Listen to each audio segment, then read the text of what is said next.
انیلا کے باب دوئم سے ہم گزریں گے آج۔ اسٹوری ریٹیلنگ کا یہ اسکرپٹ تقریباً میرا اندازہ ہے کہ شاید ہمارے درمیان 10 منٹ کی رفاقت رہے۔ میں آپ کو مخاطب نہیں کر پایا، اسلام عرض نہیں کر سکا۔ معزز قارئین حاضرین سامعین، السلام علیکم ورحمۃ اللہ وبرکاتہ۔ میں سلطان بن تاج رضیہ بٹ کے شرح آفاق ناول کے باب دوئم میں آپ کے ساتھ ہوں۔ ہماری یہ رفاقت کچھ وقت کے لیے انشاءاللہ رہے گی۔ امید ہے کہ آپ میرا ساتھ دیں گے۔ کہانی کے کچھ باب ایسے ہوتے ہیں جن میں کچھ خاص تو نہیں ہوتا، لیکن یہی باب گمبھیر خاموشی کے بعد چلنے والا وہ جھکٹ ثابت ہوتے ہیں جو وقت کے شجر کی جڑوں تک میں ارتعاش پیدا کر کے اس کی ظاہری ہیئت تک کو بدل دیتا ہے۔ باب اول میں ہم نے انیلا کو جاننے کی ایک تھکی سی کوشش کی تھی۔ آپ میرے ساتھ رہیے گا۔ اب کی بار باب دوئم میں ہم انیلا کے قلب و روح میں بپا زلزلے کی کیفیت کو محسوس کرنے کی پوری کوشش کریں گے۔ اس سے ہماری دوستی رہے، اس کوشش سے یہ احساس اجنبیت تجسس کے باوجود ابتدائی ملاقات کو ناکافی خیال کرتا ہے۔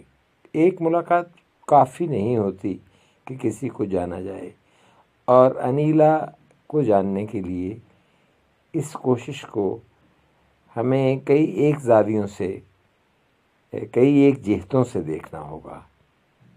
انیلا اس صبح معمول سے پہلے جاگ گئی تھی۔ نہ کوئی خواب، نہ کوئی شور، بس دل کی وہ کیفیت جسے لفظوں میں باندھنا آسان نہیں تھا۔ وہ بستر سے اٹھی، آہستہ آہستہ چلتی ہوئی کھڑکی کے پاس آئی۔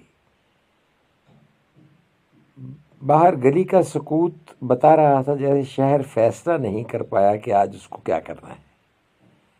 انیلا نے گہری سانس لی۔ اسے یوں لگا جیسے وہ کسی ایسے سوال کے ساتھ جاگی ہو جس کا جواب دن کے کسی کونے میں چھپا ہو۔ گھر آہستہ آہستہ جاگ رہا تھا۔ باورچی خانے سے برتنوں کی آوازیں آنا شروع ہوئیں، ماں کی ہدایات اور زندگی کی وہی ترتیب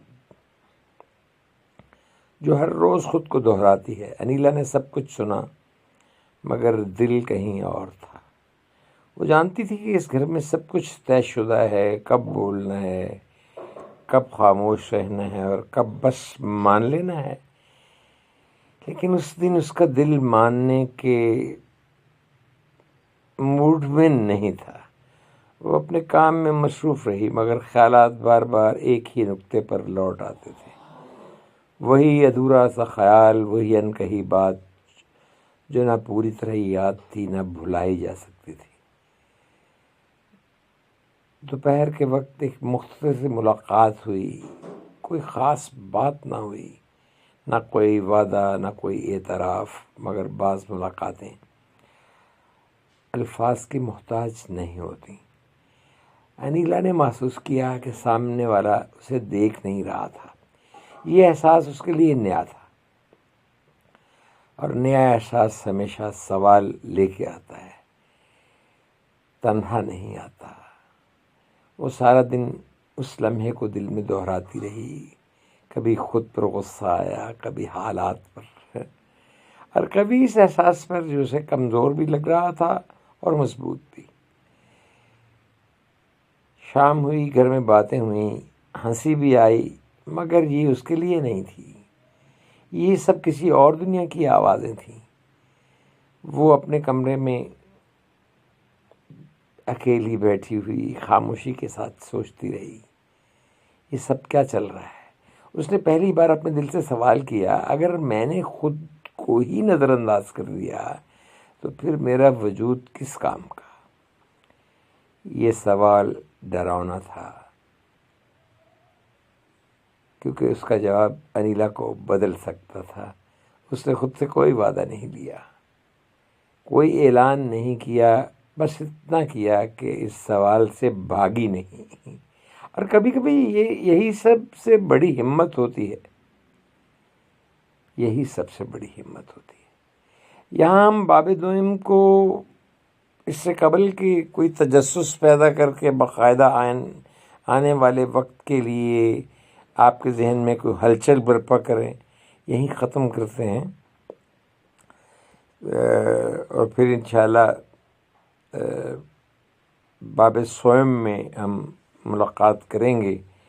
اس وقت تک انیلا بھی کوئی نئے فیصلے شاید کر چکی ہو، تو ہم کسی انجام پر تو نہیں پہنچے، بلکہ یہاں سے ایک شروع ہونے والی سوچ کا حقیقی سفر، اصل سفر شروع ہوتا ہے۔ اور یہ سفر جب شروع ہوتا ہے تو کیا ہوتا ہے؟ کردار خود کو سننا شروع کر دیتا ہے، اور جب کردار خود کو سننا شروع کر دے تو پھر نئی کہانیاں اور ان کی نئی جہتیں اور ان کی نئی سمتیں وہ سامنے آتی ہیں۔ اجازت دیجیے، انشاءاللہ باب سوئم میں پھر ملتے ہیں۔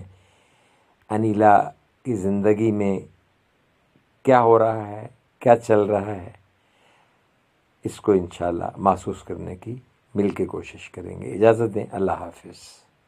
بہت شکریہ، بہت مہربانی۔